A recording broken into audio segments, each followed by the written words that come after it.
India के एक बहुत ही अनॉइंटेड प्रॉफिट साधु सुंदर सेल्वराज ने ये भविष्यवाणी की है कि एक और वायरस, एक और महामारी जो कोरोना वायरस से भी भयंकर होगी, इस दुनिया को हिला के रखने वाली है। उस महामारी के सामने कोरोना वायरस एक छोटा सा बच्चा दिखेगा। जिस तरह एक हॉर्नेट मक्खी के डंक मारने पर शरीर पर फोड़े हो जाते हैं, जलन होती है, उसी तरह जब ये महामारी आएगी तो लोगों के पूरे शरीर पर, खासकर मुंह और छाती पर फोड़े होंगे और पूरे शरीर में जलन और गर्मी होगी और शरीर का तापमान 100 डिग्री फ़ारेनहाइट से भी बढ़ जाएगा। प्रॉफिट ने बताया कि डॉक्टर्स और साइंटिस्ट इसकी कोई वैक्सीन, कोई दवा बना नहीं पाएंगे और इस वायरस से भारी गिनती में लोग मरेंगे। साधु जी ने कहा कि सरकारों ने बहुत अच्छा काम किया और अपने अपने देश में लॉकडाउन किए, पर जब ये अगला वायरस आएगा तो कोई प्रयास सफल ना होगा। 2020-2021 में बहुत बुरा समय आने वाला है। जो परमेश्वर की आज्ञाओं को मानते हैं और जो लोग जीवित परमेश्वर से डरते हैं, वही इस महामारी से बच पाएंगे। तो जो भविष्यवाणियां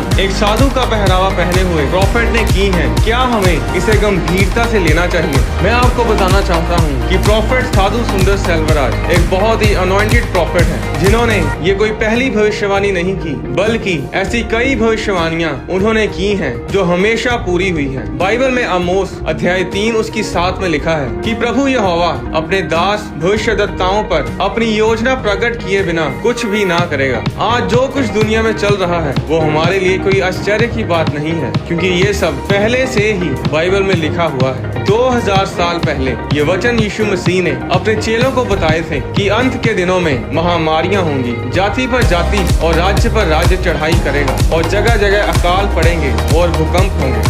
अप्रैल 2013 में फिलीपींस में एक प्रार्थना सभा के दौरान साधु जी ने भविष्यवाणी की थी कि फिलीपींस में भूकंप आने वाला है। परमेश्वर ने एक शक्तिशाली प्रचंड तूफान इस देश के लिए रखा है। परमेश्वर का क्रोध समर और लीड आइलैंड्स पर आएगा और ऐसा ही हुआ। 8 अक्टूबर 2013 को 7.2 मैग्नीट्यूड का भूकंप बोहोल आइलैंड में आया और नवंबर 2013 में टाइफून योलांडा यानी तूफान योलांडा ने फिलीपींस में हाहाकार मचा दिया। 11 करोड़ से भी ज्यादा लोग इसकी चपेट में आए और हजारों लोग बेघर हो गए। जब ये भविष्यवाणी की गई थी तब किसी न्यूज चैनल ने, किसी मीडिया वाले ने इस पर ध्यान नहीं दिया, पर जब भविष्यवाणी पूरी हुई तब मीडिया ने इस भविष्यवाणी को न्यूज पर दिखाना शुरू किया। पूरे फिलीपींस, सिंगापुर, चाइना, जापान और दुनिया भर के टीवी चैनल्स पर यही खबर चल रही थी कि एक इंडियन प्रॉफिट ने इस भयंकर तूफान के बारे पहले से ही भविष्यवाणी की थी। इस न्यूज को आप गूगल पर सर्च करके देख सकते हैं। 24 सितंबर 2010 को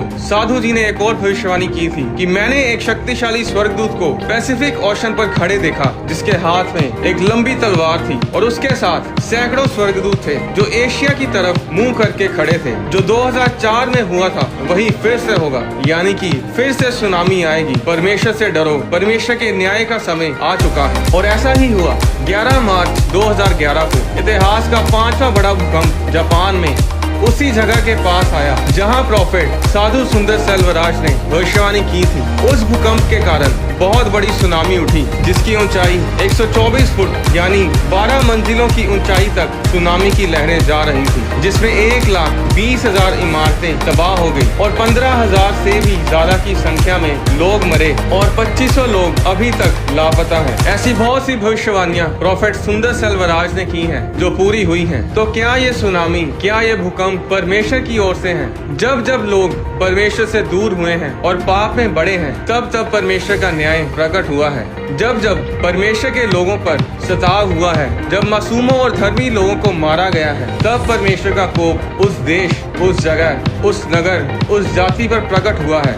आज मीडिया अपना काम भूल चुका है। मीडिया इतना खराब हो चुका है कि जो खबर उन्हें दिखानी चाहिए उसे वो दिखाते नहीं, कुत्ते बिल्लियों की खबरें दिखाने में व्यस्त रहते हैं। अगर मीडिया इन भविष्यवाणियों को अपने चैनल्स पर दिखाए तो लोग ना सिर्फ अपने गलत रास्तों से फिरेंगे, बल्कि देश बचाए जाएंगे। बाइबल में योना अध्याय 1 में लिखा है कि जब नीनवे शहर का पाप बढ़ गया तो परमेश्वर ने अपने दास भविष्यद्वक्ता योना को नीनवे शहर प्रचार करने के लिए भेजा कि 40 दिनों में नीनवे शहर तबाह कर दिया जाएगा। जब राजा को इस भविष्यवाणी के बारे में पता चला तो योना अध्याय 3 उसकी 6 में लिखा है, तब ये समाचार नीनवे के राजा के कान में पहुंचा और उसने सिंहासन पर से उठ अपना राजकीय ओढ़ना उतार कर टाट ओढ़ लिया और राख पर बैठ गया। और राजा ने प्रधानों से सम्मति लेकर निन्वे में इस आज्ञा का ढिंढोरा पिटवाया कि क्या मनुष्य, क्या गाय बैल, क्या भेड़ बकरी या अन्य पशु कोई कुछ भी ना खाए, वे ना खाएं और ना पानी पिएं। मनुष्य और पशु दोनों टाट ओढ़ें और वे परमेश्वर को पुकारें। वे अपने गलत कामों से फिरें और उस उपद्रव से जो वे करते हैं पश्चाताप करें। संभव है परमेश्वर दया करे और अपनी इच्छा बदल दे और उसका भड़का हुआ कोप शांत हो जाए और हम नष्ट होने से बच जाएं। जब परमेश्वर ने उनके कामों को देखा कि वे गलत रास्तों से फिर रहे हैं, तब परमेश्वर ने अपनी इच्छा बदल दी और उसकी जो हानि करने की ठानी थी उसको ना किया। अगर वो राजा उस भविष्यवाणी को गंभीरता से ना लेता और उस भविष्यद्वक्ता पर विश्वास ना करता, तो उसने तो खत्म होना ही था, साथ ही वो पूरा नीनवे शहर भी तबाह हो जाना था। आज समस्या ये है कि आज देश के हाकिम, देश के प्रधानमंत्री, राष्ट्रपति, देश को चलाने वाले लोग ना तो परमेश्वर की सुनते हैं और ना परमेश्वर के दासों की। पुराने समय में जो राजा सफल थे, उनकी सफलता का राज यही था कि वो परमेश्वर के दासों की अगुवाई में चलते थे। जीवित परमेश्वर के भविष्यद्वक्ता राजा को बताते थे कि राजा, तुझे अब क्या करना है, परमेश्वर तुझसे क्या चाहता है, तुझे ये जंग कैसे लड़नी है, किसको मारना है और किसको छोड़ना है। और जब तक राजा उन परमेश्वर के भविष्यद्वक्ताओं की अगुवाई में चलते थे, तब वो सफल होते थे। आज भी कुछ नहीं बदला है। अगर देश को चलाने वाले लोग जीवित परमेश्वर के भविष्यद्वक्ताओं की अगुवाई में चलेंगे, तो देश धरती पर स्वर्ग जैसा होगा।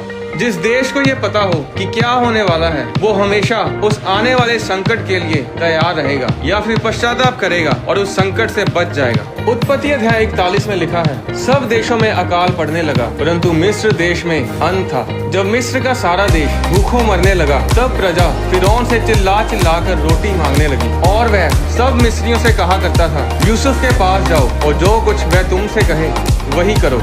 इसलिए जब अकाल सारी पृथ्वी पर फैल गया और मिस्र देश में अकाल का रूप भयंकर हो गया, तब यूसुफ सब भंडारों को खोल खोल के मिस्रियों के हाथ अन्न बेचने लगा। इसलिए सारी पृथ्वी के लोग मिस्र में अन्न मोल लेने के लिए यूसुफ के पास आने लगे, क्योंकि सारी पृथ्वी पर भयंकर अकाल था। अगर फिरौन के पास यूसुफ ना होता, अगर फिरौन यूसुफ की बातों पर विश्वास ना करता, तो ना तो फिरौन बच पाता और ना उसके लोग। आज देश को चलाने वाले लोगों को परमेश्वर के दासों की अगुवाई में चलने की जरूरत है, ताकि जब अकाल आए, जब महामारियां आए, तब देश नीचे की बजाय ऊपर जाए।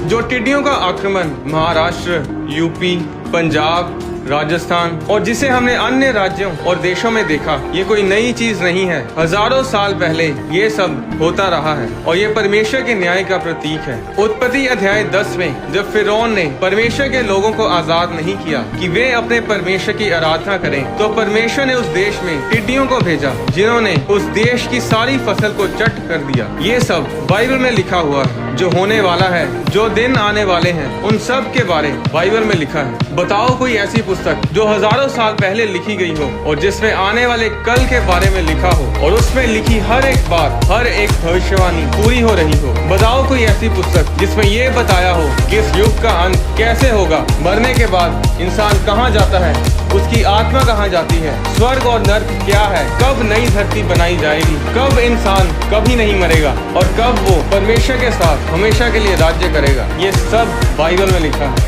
आने वाला समय बहुत बुरा है। भयंकर महामारियां, भूकंप, लड़ाई झगड़े, लोग खाने के लिए एक दूसरे को मारेंगे, इंसान एक दूसरे के मांस को खाएंगे। तब ऐसे संकट से कौन बच पाएगा? सिर्फ वही जो परमेश्वर की आज्ञाओं को मानते हैं, जो परमेश्वर के डर में अपने जीवन को व्यतीत करते हैं, जो पाप से दूर रहते हैं। अगर आप मसीह में नहीं हैं, अगर आप यीशु मसीह को नहीं जानते, अगर आप बाइबल को नहीं जानते और मेरी बातों को सुन रहे हैं, तो मैं आपको बताना चाहता हूँ कि सुरक्षा कहीं नहीं है। आज लोग कनाडा में भी वायरस से मर रहे हैं, अमेरिका में भी वायरस से मर रहे हैं। जब परमेश्वर का न्याय प्रकट होता है, तो फिर कौन उसके कोप से बच सकता है? सुरक्षा अगर कहीं है तो वो सिर्फ यीशु मसीह में है। अब ध्यान से सुनिएगा, यीशु मसीह कोई धर्म नहीं, परमेश्वर ने कोई धर्म नहीं बनाया, परमेश्वर ने कोई जात नहीं बनाई, परमेश्वर ने इंसान को बनाया है। आप जिस भी धर्म से हैं, जात से हैं, यीशु मसीह आपके धर्म को नहीं, आपके जीवन को बदलते हैं। बाइबल में लिखा है कि चख के देखो यहोवा कैसा भला है। परमेश्वर आप पर दबाव नहीं डालता कि आप उसके पीछे चलें, पर वो ये गारंटी जरूर लेता है कि अगर आप उसके पीछे चलें, तो चाहे आप आग में से गुजरें या फिर पानी में से, ना तो आग आपको जला पाएगी, ना पानी आपको डुबा पाएगा। अगर आप यीशु मसीह को अपना उद्धारकर्ता ग्रहण करना चाहते हैं, तो ये बहुत ही आसान है। मेरे साथ बोलें, परमेश्वर मैंने पाप किए हैं। मैं अपने पापों से तौबा करता हूँ कि मैं दोबारा पाप नहीं करूँगा। यीशु मसीह, आप मेरे दिल में आए। मैं आपको अपना उद्धारकर्ता ग्रहण करता हूँ यीशु मसीह के नाम में, आमीन। अगर आप यीशु मसीह के बारे में जानना चाहते हैं, अगर आप जानना चाहते हैं कि आप असल में हैं कौन, आपको किसने बनाया, इस दुनिया को किसने बनाया, सूर्य, चंद्रमा, तारे, आकाश मंडल किसके हाथों की रचना है, तो इन सभी सवालों के जवाब आपको बाइबल में मिलेंगे। आपको बाइबल पढ़ने के लिए किसी रीति रिवाज की जरूरत नहीं। आप इंटरनेट पर ऑनलाइन बाइबल पढ़ सकते हैं। आप अपने फोन में बाइबल ऐप डाउनलोड करके भी बाइबल पढ़ सकते हैं। बाइबल इस दुनिया की सबसे ज्यादा पढ़ी जाने वाली पुस्तक है। एक गाल पे कोई थप्पड़ मारे तो दूसरा उसके आगे कर दो। ये सब आपने मुन्ना भाई की मूवी में देखा होगा कि ये महात्मा गांधी जी के शब्द हैं, पर असल में ये वचन बाइबल में लिखे हुए हैं। गांधी जी बाइबल को पढ़ते थे और बाइबल से ही ये ज्ञान उन्हें प्राप्त हुआ था। आपको बाइबल पढ़ने के लिए अपना धर्म बदलने की जरूरत नहीं। परमेश्वर का अनुग्रह आप सब पर बढ़ता जाए। आने वाली वीडियोस में मैं आपको बताऊंगा कि स्वर्ग के दरवाजे और खिड़कियां कहां पर हैं, स्वर्गदूत कितनी तेज उड़ते हैं। क्या आपका और मेरा कोई स्वर्गदूत है? अगर हमारा स्वर्गदूत है तो वो कैसा दिखाई देता है?